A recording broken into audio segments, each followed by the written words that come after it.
This is Sotavius Kelly with your News in 90 for October 23rd. President Trump says he'll be heading to the polls this weekend. Trump has rallies planned in Florida at the Villages and in Pensacola. He plans to spend the night at his estate in Palm Beach.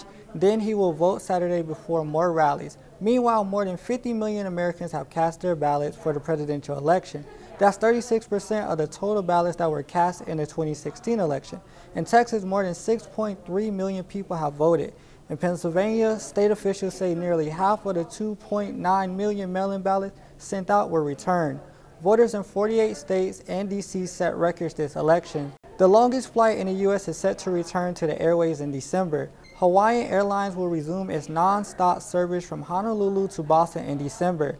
The airline launched the historic 5,000-mile flight in April 2019.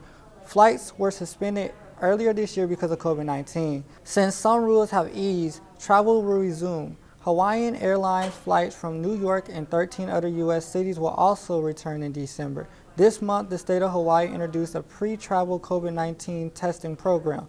People must show proof of a negative COVID-19 test within 72 hours of arrival. Previously, tourists had to quarantine for 14 days before arriving.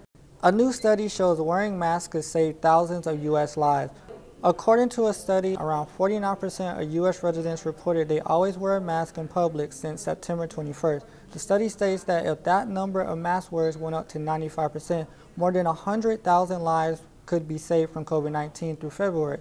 That's your News in 90. I'm Sotavius Kelly, but your Florida news is always on at WUFT.org.